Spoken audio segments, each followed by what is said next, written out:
My name is Mark R. LePage, and you are listening to Entre Architect Podcast, where each week I speak with inspiring, passionate people who share their knowledge and expertise, all to help you build a better business as a small firm entrepreneur architect. Joyce Owens returns to the podcast to continue a very important conversation about the value of architects. You may remember Joyce from episode 510, where we explored her full origin story and her work designing resilient homes in South Florida and sharing her expertise with the world to build a better profession. Today, we're going to take that conversation even further. With decades of experience and a clear, practical perspective, Joyce shares why architects must better communicate their value and how that shift can transform both our firms and the future of the profession. Joyce Owens, welcome back to Entre Architect Podcast. Thank you. It's such an honor to be back. It's great to have you back. I love talking with you. You and I are very aligned with our missions. Yes. I would say anybody who doesn't know Joyce should go back to episode 510 and listen to the full episode because it's Joyce's entire origin story. And we talk about the importance of communicating your value as an expert, as an architect, in order to not only be more successful independently, but also to help the profession.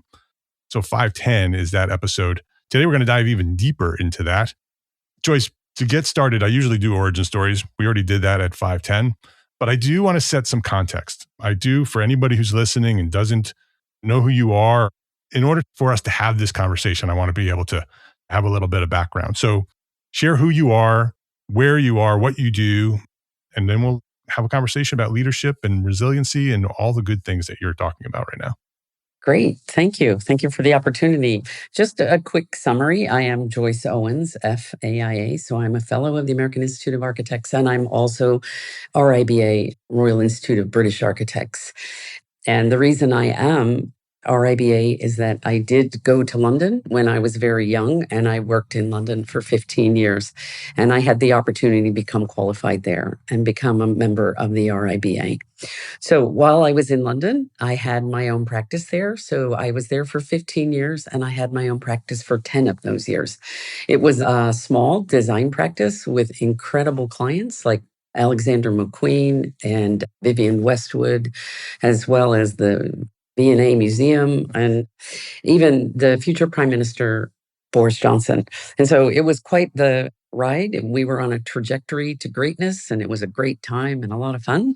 But I decided I needed to come back to America. I was struggling with the gray climate, and I needed to come back to Florida. So I returned to Florida where my family was living and where I had earned my license here in Florida. So I came to Florida, back to the sunshine. And I am, again, the founder of another small firm in Southwest Florida. So we practice here. We do coastal architecture, and it's mostly working on the Gulf of Mexico. We do both high-end residential and commercial projects. The majority of them are on the beach. And so it's a whole different world. We deal with extreme regulations and extreme climate, humidity, heat, salt air, and of course, the dreaded hurricanes. So those hurricanes made a huge difference to my practice back in 2022 when Hurricane Ian came through and devastated my community. At that point, I was very much involved with the AIA. I had gone from local to state AIA Florida president. I was working with the AIA at a national level, and I had to step down from a lot of my volunteer efforts to help rebuild my community. The good thing was the projects that we had done and worked on the beach had remained standing after the hurricane.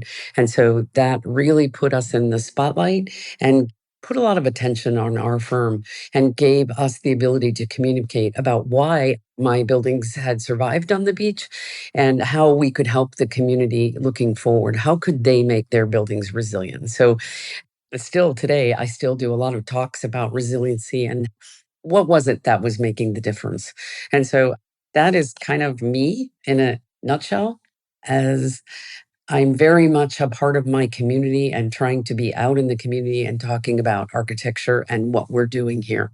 So not only is our work resilient, but we're trying to do good design as well. And you're running for AIA National President for 2027, correct? Yes, I am. I am very much running for the presidency. There are 6 of us running, so it's a crowded field, and I hope that the people that are in the position of voting will recognize that I have quite a lot of experience in many different fields. I'm not a one-trick pony. I have AI leadership, and I have practice experience. I have international experience. I have design experience, and I hope that all of this, my decades of experience will resonate with people and allow me to serve my profession because I am very passionate about my profession and I would love the opportunity to serve. Yeah. For anybody who did listen to episode 510, you heard the passion that Joyce has, and you heard the entire climb to the national AIA and her work there. Joyce, now you're running for AIA national president. Why? What is your reason for doing that? It's a lot of work, big commitment. You're running your own firm very successfully. Why take on this commitment of AIA national president? I think when I came back from England, I felt that architects there were respected. Just the entire profession was very well respected.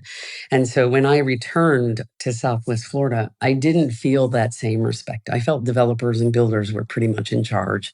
They were dictating not only design, but they were just dictating the profitability of our firms.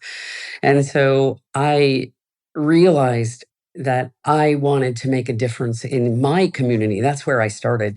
And so I began to write for the newspaper. I began talking to journalists, getting out and trying to advocate for my profession, which is why I then joined the AIA because I realized it was a great platform, not only to meet other architects that had similar ideas to me, but also to get out and use the AIA as a platform to speak to the public. And so it's just snowballed from there, basically. And again, if I hadn't have stepped away for a minute, it's been 3 years since the hurricane, I probably would have just kept going in leadership in the AIA and maybe not run for president, but I definitely would have continued my journey on the public outreach committee there, which I feel is a very important committee in the AIA. And so I feel that architecture is not just about buildings, it's about communities and how we build our communities, how people live, how they function, how they live in their communities. And I don't think the public understands that. I don't think they have a big idea about what we do. And I think that is sort of my goal is to educate the public about who we are and why we should be valued in our community. So I guess that's why I'm running. It is my lifelong mission, and whether I win or not, it will continue to be my mission. And so I really think I would like to bring that one step further. Yeah, that word value is resonating throughout the profession, right? It's something that architects talk about all the time that the public doesn't understand what we do and they don't value our services and therefore we don't get paid the fees that we really need to get paid. Why do you think architects struggle so much with communicating their value in order for us to gain that respect? Well, I think it's like business, okay, in architecture. We go to college, okay, we learn at university how to become an architect. You spend all that time learning how to design, and it is a gift, okay? My education is the most valuable thing I've ever had. And of course, like any architect and or anyone that's been through architecture school, it changes you. It changes your perception of life, okay? And it's wonderful, but you don't get any business training. They give you professional practice, but that's not what you need. I mean, that's not the only thing you need. We definitely need professional practice, but we don't learn business. I had the great fortune of having my family run small businesses my entire life. And before I decided to become an architect, I did take some business classes. Okay. I took accounting because I'm good at numbers. I thought, oh, maybe I'll do numbers. And I took a class in economics. And so I did have a basis for my being able to run a business and to manage people just because of my background. Okay. But most architects don't get that training in school. And so I think that like that, we also don't get training in marketing or communications. We don't know how to do it. And we certainly don't know the language that we need to use because we're so used to speaking to each other and using words that talk about. We have our own vocabulary. And I have to say, I'm not very good at that vocabulary. I'm very down to earth the way I speak. And maybe my editor explained to me when I used to write for the paper, you need to be able to speak to a sixth grade education. And my son was in sixth grade at the time, so he would read all my articles to make sure they made sense to him. And so I think I have trained myself to make sure the language that I'm using is very down to earth so that we can speak to the public very clearly about what we're doing, why we're doing it, why it will make their life better, and why they should pay for it, And so it's a story that I want to tell, and I want architects to be able to tell themselves. Yeah. And that's work that you've been doing your entire career. It's something that I do every week here at the podcast. And it's still, right? There's still that issue, right? And it becomes a primary issue in your candidacy. So, how, as president, right, how can you leverage the power and the influence of the AIA National to have a bigger impact and having that message be communicated to architects and not only explain that that's something that's important, but actually help them execute on that?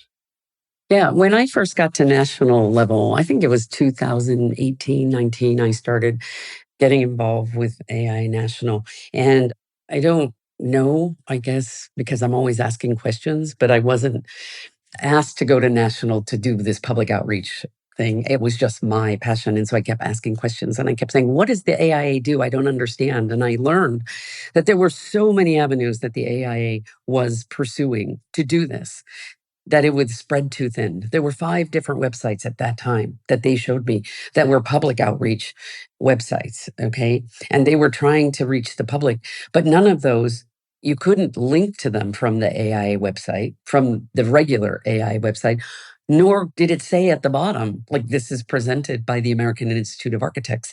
There was no link between these two. And I was like, well, that's not going to work. We have to make this a holistic approach. And then at the same time, while this was happening, as I joined, a group of like minded architects were putting together a toolkit. Okay. And this toolkit was presented right about the time I came out. And I was blown away by the toolkit. It was a wonderful, wonderful tool, beautifully presented. It was a brochure at that time. So it wasn't an online sort of thing, although you could find it online, but it was very well put together. And they brought it out and they presented it at a convention. And then you could ask AI National to present to you. They would come to you and present to you if you had a convention, they would do a talk for you or something about it. But I felt like it didn't get to go out as far. So when I got back on the national committee, I helped to bring it out again. Okay. Mark Levine and I we were big advocates on this. And so we did a whole session about bringing this toolkit back out. Well, it's gone back in the dark. Okay. It needs to come back out, but it needs to come out in a different platform now. Yeah. We're not holding the brochures anymore, right? We're dealing with a younger membership and we have to do it online. We have to do it via podcasts. We have to do it in other ways to get this message out here. And I think that is definitely one of the things I would like to focus on while I'm a president is how do we communicate that? All of those things that were very clear then. And of course, that brochure is out of date too, and so now it needs to be brought back into, 2027, 2028.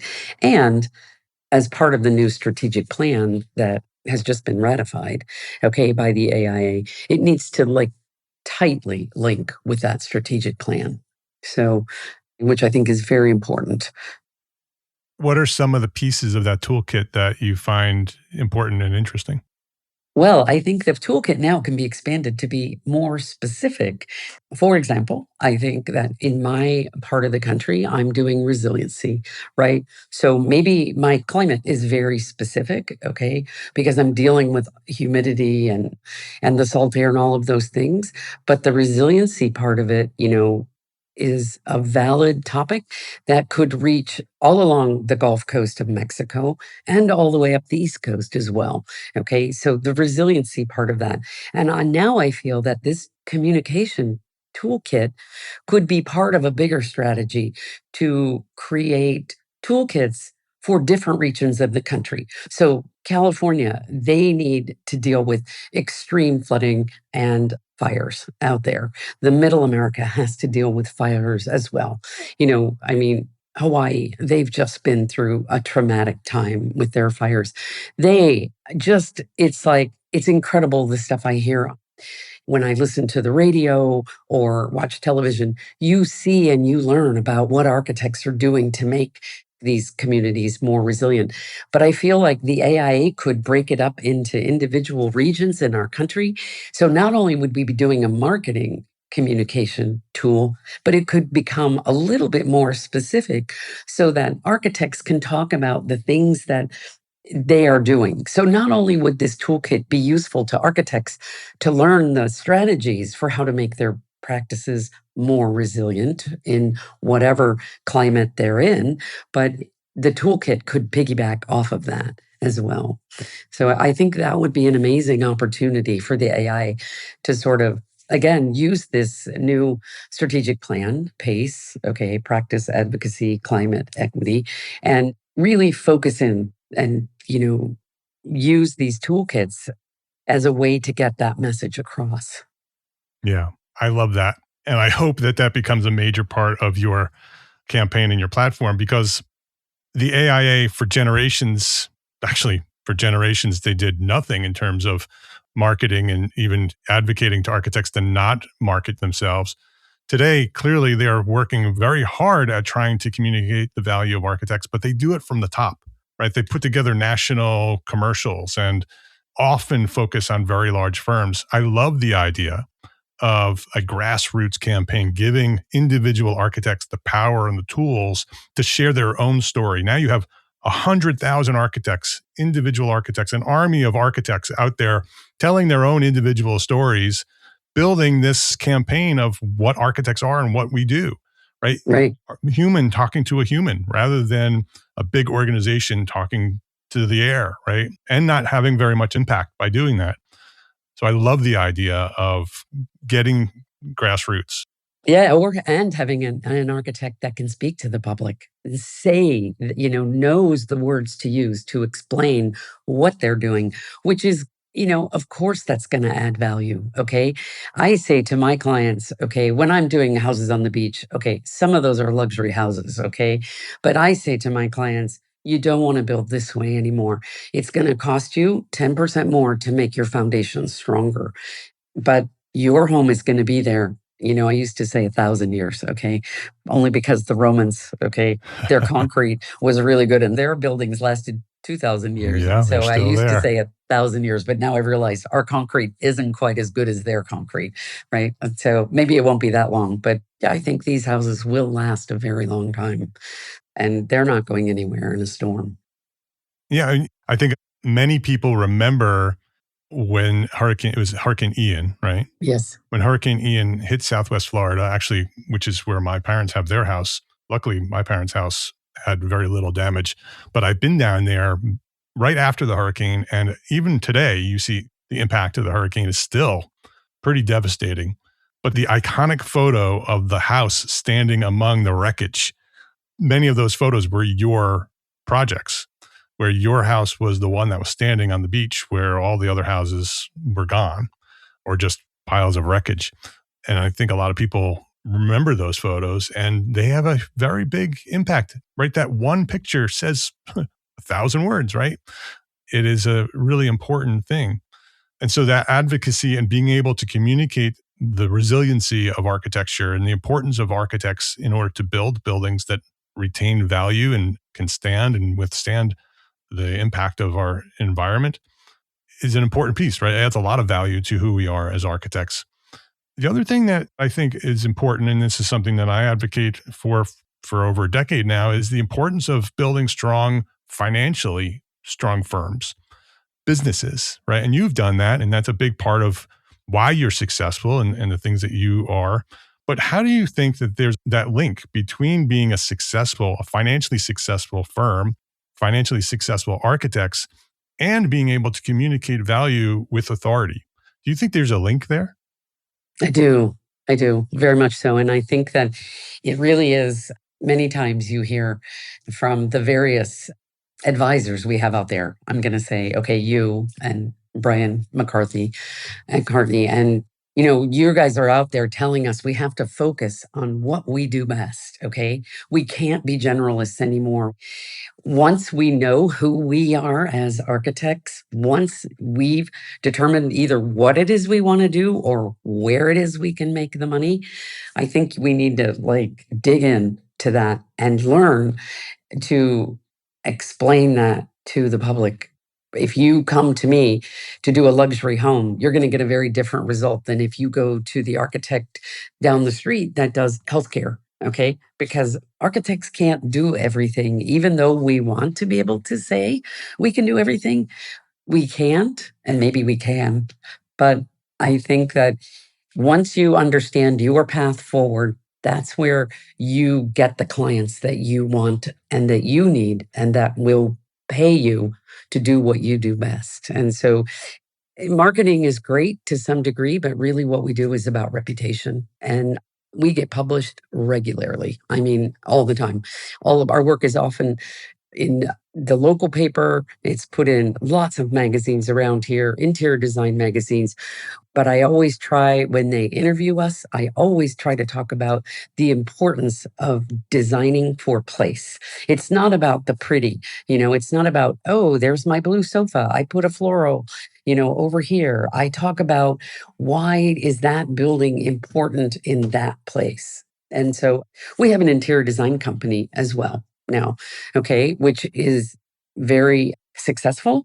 It adds to our profitability, but it also adds to the finished product that we're doing because we finish our projects. We're a one-stop shop now. And I love that we get to finish out the project without having to go back, explain to another person, another designer, what our goals are. Because in Southwest Florida, to me, our goals are about shade and ventilation. If you're on the beach, it's all about views. And it's always about that blurring the inside and the outside, allowing us, or either whether it's the way we live or if it's a commercial building, to be able to live inside and outside in this amazing climate. I mean, it's humid in the summer, but most of the year it's pretty amazing to be able to live in a climate like this. And so that ability to finish the project is wonderful. So when I talk to people about whatever it is, first I talk about why it's designed like this. It might be the foundations, it might be the way the roof is attached, but it's also about where the windows are placed. How do we get our cross ventilations? Why are the overhangs doing what they're doing?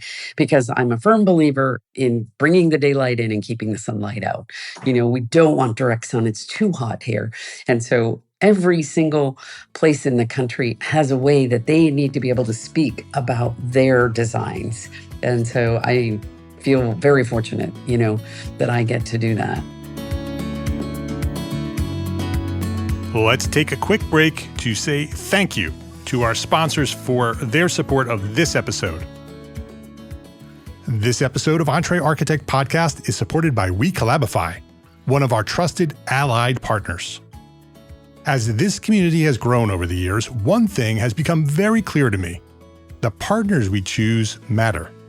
Allied partners are not sponsors. They're not advertisers. They are organizations that we've taken the time to get to know, to work alongside, and to trust. They understand the real pressures of practice and the responsibility that comes with leading a small firm. WeCollabify earned that trust by helping small firm owners address a challenge that sits at the center of long-term firm health, building capacity in a way that supports people, not just projects. Their insourcing model brings skilled design, BIM, and technical professionals directly into your team. They work in your time zone, inside your systems, and part of your day-to-day workflow. That integration allows firms to add capacity when it's needed, scale with intention, and grow without sacrificing culture, leadership focus, or quality of life. If you're thinking beyond short-term fixes and focused on building a firm that lasts, I encourage you, go learn why WeCollabify is one of our trusted allied partners. Visit wecollabify.com/EntreArchitect to learn more. That's wecollabify.com/EntreArchitect. Gain lessons learned and credits earned with Arcademy, ARCAT's continuing education program. Listen to popular episodes of the Detailed podcast and earn AIA-approved HSW credits. Yes, you heard that right, HSW credits for episodes of Detailed podcast. Listen to an episode, check out the learning objectives, and use what you've learned while listening to take the course. The program is free, it's simple, and can be found at arcat.com under the Resources tab. Or just go to arcat.com/Arcademy. That's arcat.com/ARCATEMY. That's arcat.com/Arcademy. Please visit our sponsors today and thank them. Thank them for supporting you, the EntreArchitect community. You had talked about target market, and I think that's so important, as you know. I think when folks like that, or architects so want to be generalist, and when you do focus on a target market, it allows you to specialize in one thing and become very good at it, right? And you become an expert, right? And then now you have an expertise in that one thing that then leads to people knowing you for that expertise. It allows you to talk about that expertise and to advocate for that expertise, which then leads to money, right? Because you are focused, because you're the expert, people come to you and want to work with you, your fees can be higher. Yeah. So there's a direct link. There is a direct link. And because I was talking about long before the hurricanes, I was talking about resiliency on the beach for the residential projects we were doing when the hurricane came. And one of the resorts, it was a 1940s resort, and it was all, wood pilings low to the ground, and it got washed away, literally got washed away into the mangroves. The client came to me because he knew that I was resiliency. Resiliency was part of what we did because I had talked about it before. And we got to do the resort. It ended up being a nearly $20 million project on the resort. And you know what? It wasn't hard to design that building. It wasn't something that was in my wheelhouse, but I used all the fundamental principles that I had learned over the decades in doing my residential work right on the beach. And so if you look at that project today, it's all designed the same so that it's designed with nature so that the water flows underneath. It's strong. It's not a piling building. Okay. The pilings are down below the grade and it's all built up on shear walls so that water can flow through and underneath. So it was an easy transition to be able to go from doing, a residential project to doing a resort. I didn't say I wasn't advertising I could do resorts. That wasn't where my vocabulary was or what I was asking to do. I always wanted to do commercial work as well. But I would always say we do high-end luxury homes on the beach and we do commercial work. But the commercial work that we were getting was always a one-off.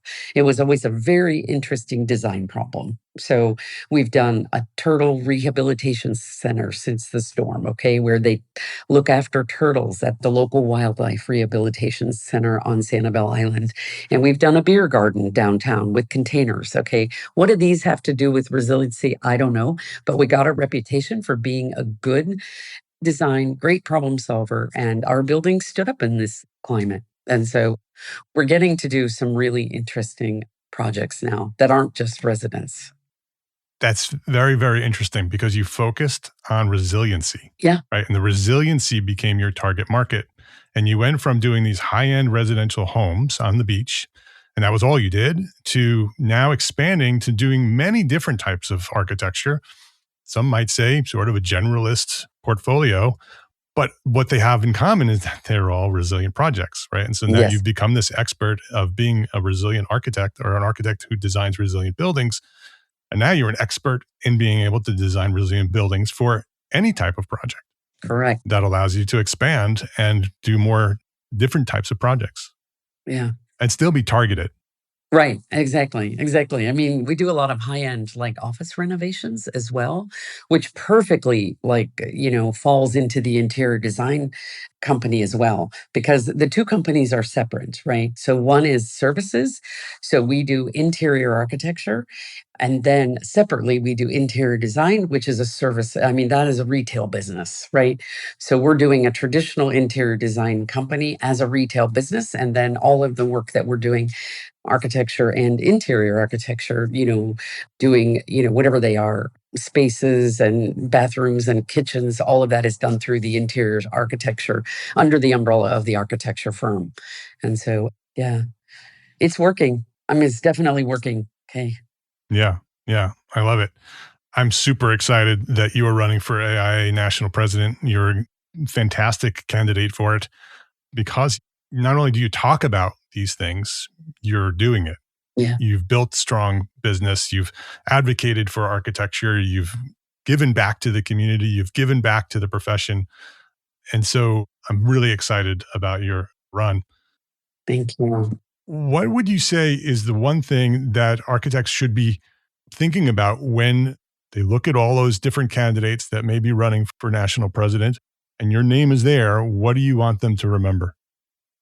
I think I would like them to remember my passion for what I want to do and my willingness to serve. I think as a candidate in a crowded field, I feel that I am very qualified on so many levels because I've served the AIA, because I have my own practice. I've had two practices, in fact, which both were very successful. Okay. So I do have this idea of communicating and advocating for the profession always. I know the Institute, all the way up from ground up, all the way to national level. And I feel like I know the people, the leaders that are there already. And I think that would give me a good head start. I don't have to learn the Institute. I know the Institute. And I firmly believe that the AI has to be a forward looking profession. And it's so critical to advancing our field. We have to reach out to our young people and we have to have them tell us what we need to be doing. Okay. I know how to put a brochure together about the toolkit for learning about communicating the value. But what I don't know the best way is what's the best way to start a podcast, to get that idea out there now? How's the best way to communicate over the internet through social media about the value of who we are as architects and how architects must lead our profession? And so I want to reach out and ask the questions to young people about who are you? What do you need? I have a son that's 30 years old. He's my sounding board. Okay. He's the one that was 6. Now he's 30. He's still my sounding board. And I say to him, I've been asking him advice about my candidacy. What do I do here? How should I do that? Don't do that, mom. Don't do that. Do it this way. Try this. And so, in the same way, I've always reached out to young people. I firmly believe in, looking after the young in our profession because they need to lead us forward. And I want to listen and I want to learn from them.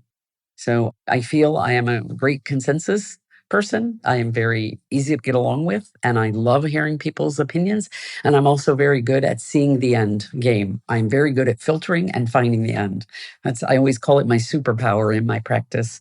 To my staff, I always say, I see the project, we design it, I see how to get there. And it is a superpower. And I feel that it's a big strength of leadership. Yeah. Is there a good place where listeners can go to learn more about you and your candidacy? Oh, I put together a website so you can learn a lot about me and who I am. It's called Joyce Owens for AIA.com. And you can learn a lot more about me. And I think I've tried to filter this website so you can see I've divided it up on one of the pages. I think it's the bio page. It's divided into design leadership and AIA leadership, public leadership, professional leadership. So you can see all of those pieces of who I am and the leadership role I've had both in my community and in my state as AIA Florida president, and then again at national level. All right. So Joyce Owens for AIA, Joyce Owens for AIA.com is that website. All right. Before we wrap up, final question. I asked you this last time, but I'm going to ask it again. What is one thing that a small firm architect can do today to build a better business for tomorrow? I'm going to give you the same answer I gave last time. Tell your story and know how to tell your story. Learn how to speak, whether it's speaking in public or speaking in words, whether it's through your social media, going on, podcasts. Just tell your story, because your story is different from every other firm's story. Each one of us has a unique practice or a unique career, because it's not always about practice. I mean, many of us, don't even get licensed, but we still have a great career in architecture. And maybe you're working for the government, or maybe you're working in education, maybe you're a civic leader, or you're working, so many different careers that architects take, construction, project management. I mean, it's awesome. It's awesome that architects can be at the table everywhere and just learn how to tell your story. And it's important. It's very important. You don't have to be afraid of it, because what I'm amazed is all of my friends that are not architects, they never get tired of me. I tell my story all the time because I'm out there trying to advocate for the profession. And they're just always amazed that there's something else that they can learn about, not just me, but about my profession. And so I think it's really important that we do tell, each one of us tells our story. Joyce Owens is her name. She is FAIA and RIBA. If you'd like to check out her architecture firm, it is architecturejoyceowens.com. That's the name of the firm, Architecture Joyce Owens. The interior studio is Studio AJO. And again, the website for the candidacy is joyceowensforaia.com. We'll have links to all of that on the show notes, so you can just go to the show notes for this episode and you'll have links there. Joyce, thank you. Oh my goodness, for all of your dedication to our profession. Thank you. To doing the work that you've done throughout the years, to making a difference, to showing us how to do it. Not only, giving us direction on how to do it, but doing it yourself as an example, as a role model. So thank you for that. And thanks for coming by here and joining us and sharing your knowledge at Entre Architect Podcast. Yes, thank you, Mark. I'm so glad our stars are aligned on this subject, and because what you do is very, varied, but I know that one thing, we definitely have that in common, and I'm very grateful that you feel as passionately about it as I do. So thank you very much. And I look forward to seeing you when you come down here on your next visit. Yeah, we should do that. We should connect next time I'm down there, for sure. I love it down there. I'll be down there again next winter, so we'll make that happen. I'll show you some projects. I would love that. We'll do that. Great. Thank you. If you enjoyed this episode of Entre Architect Podcast, please share a link with a friend, because that's how we've continued to grow and serve thousands more small firm architects just like you. Thank you to our sponsors for this episode. Links to the sponsors and all the resources we discussed today, they are all available in the show notes for this episode at entrearchitect.com/podcast. Entre Architect is a proud member of the Gable Media Network. It's the multimedia network moving the architecture, engineering, and construction industries forward through the power of storytelling. You can earn AIA continuing education credits by listening to select episodes of this podcast and many others at gablemedia.com/members. And if you are a small firm architect, listen up. Join us today at Entre Architect Network. It's the worldwide community for entrepreneur architects. We've been around since 2012, and our basic level is now free to join. Yes, you can join Entre Architect Network for free. And that gives you access to valuable business resources and our global community of architects. And you can upgrade anytime for live coaching, AIA-approved training, and mastermind support. So visit entrearchitect.com to learn more and to get started. My name is Mark R. LePage. Thank you for listening to the Entre Architect Podcast. Love, learn, share.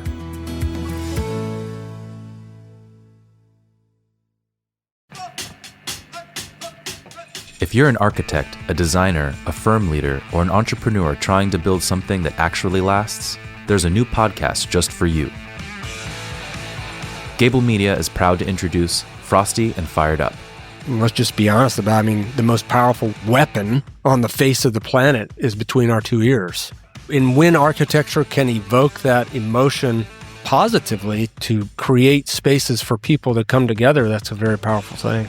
Hosted by Miller Caldwell, CEO and principal in charge of Caldwell Architects, this podcast was created out of a simple belief: architecture deserves better leadership, better culture, and a healthier profession. The actions of every architect affect every other architect. in some way. What I mean by that is if we are not focused maintaining the health of the profession. Right. If we're not focused on those things and we're only focused on our internal needs, there's a greater ecosystem that we have to respect and we're responsible to. Over the last decade, Miller has been on a personal journey, figuring out what it really means to lead, how discipline shapes outcomes, and why culture always matters more than strategy alone. Along the way, he realized these conversations shouldn't stay inside the walls of his firm. We all have our superpowers in what we do, and I would say one of my superpowers is probably business development.